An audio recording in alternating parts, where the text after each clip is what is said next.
Hey guys, it's Arlette from Chasing Joy, and I am sitting in my car. I just left church.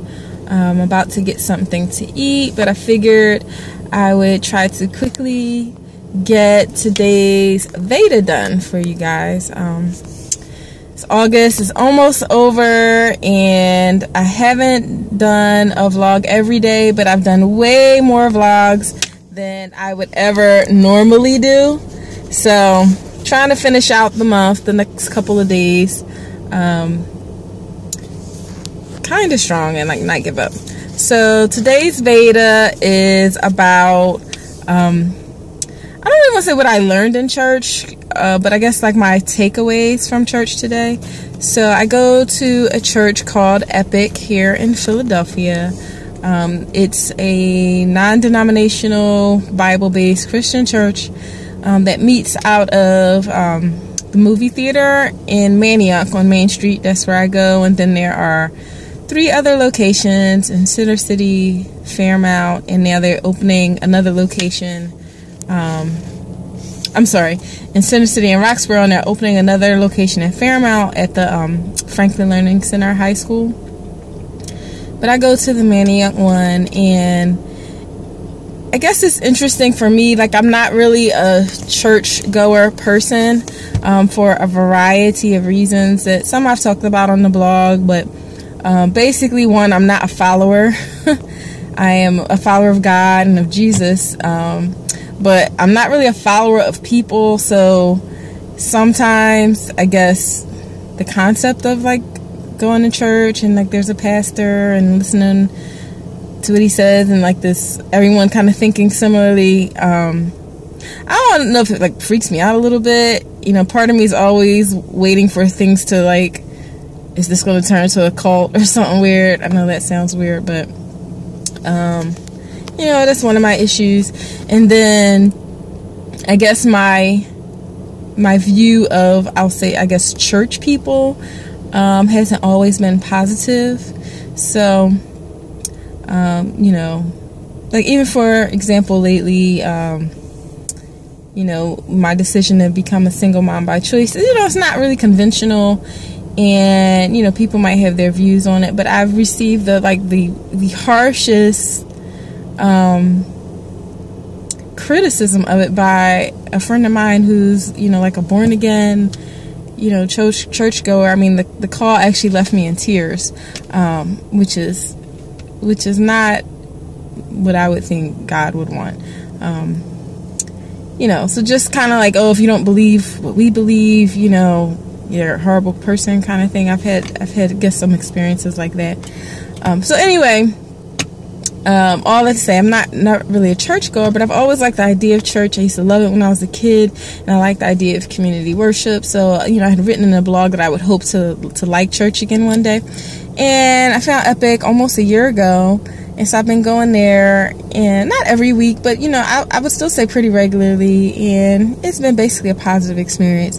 And occasionally I'll write on the blog about some of my takeaways. I call them Epic Tales because I just think that's a cute name for a series of blog posts that's all related to Epic Church. But anyway, back to today's topic for VEDA.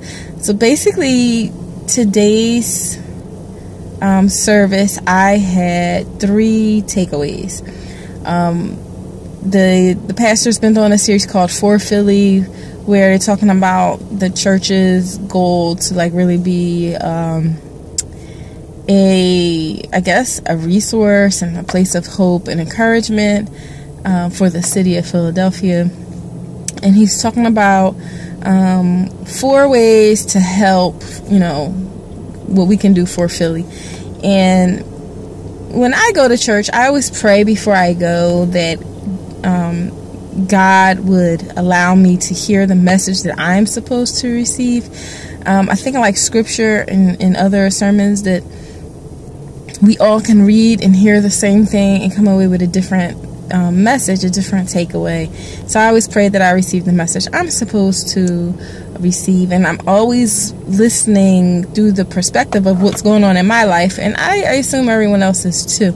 So when I heard the 4 things that the pastor felt we could do for Philly and to help the church be for Philly, I kind of felt like these were 4 things that can apply to other areas of our life, of my life, as well. And I'll probably do a blog post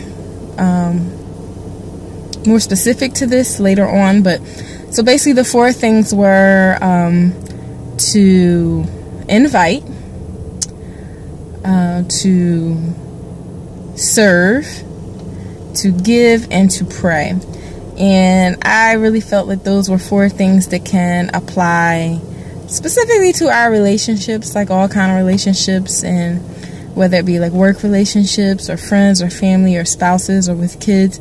We can do all those things. We can, invite them, kind of like into our lives or into our experiences or to our church or things that they might like. We can basically kind of like open the door, and we can serve by actually doing something for someone else, which most of us, I don't think, do often enough because we're all very busy with our own lives and our own needs.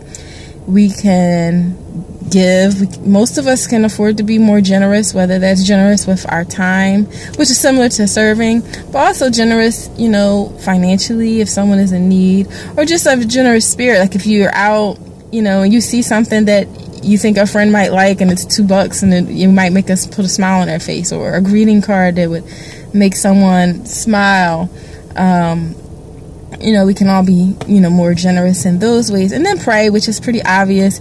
To pray for our friends. I think we often pray for our friends and family and people we know when we know they're going through hard times. But very often people might be going through hard times and we never even know it. So just to routinely pray for people in our lives. So I really felt that those 4 things that the pastor said we can do for Philly also applied to other areas of our life. So that was my first takeaway. I should say my biggest takeaway from the service today. My second takeaway, both of the next 2 takeaways had to do with the scripture he preached from, which I guess I'll write it down, figure out what it was, and include it in the description of the video below. But it was basically about when Jesus turned I think it was 5 loaves of bread and 2 fish to feed like 15,000 people. And so basically what the pastor was saying, that often God gives us a mission or a desire or purpose in our hearts to do something that just seems not doable. So for example, in the scripture, the disciples were saying to Jesus, like, everyone's hungry, and so Jesus said, well, you feed them. And they're like, how are we supposed to feed all these people? Like sometimes, we might get an idea or, like I said, a mission or passion, and you feel like, well, how am I supposed to do that? Like, that's crazy. But really, God has given you that so that then He can, work through you or work with you and allow you to experience how He can take something that's not doable and allow you to be part of making it be doable. So, Jesus told them, well, you feed them. So they went out and found 5 loaves of bread and 2 fish, and then Jesus blessed it, and it was able to feed everyone. So I thought that was very applicable to, we all might have ideas and things that we might want to do and just think, oh, it's just not possible, and we dismiss it. But maybe that's God giving us an opportunity to do something that is not possible, but allowing Him to do it and allowing us to be part of it. And then the third takeaway is similar,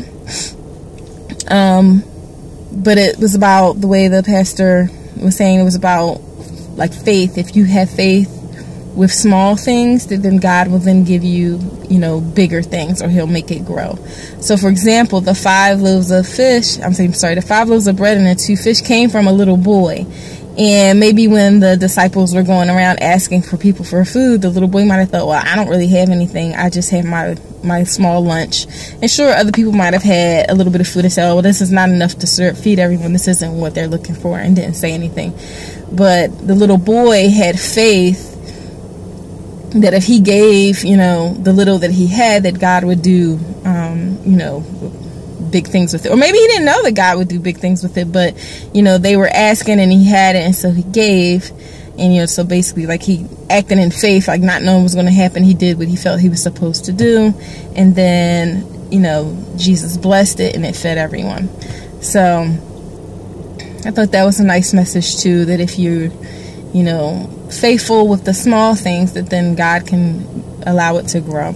So those are my 3 takeaways from church today, from Epic, and my VEDA for today.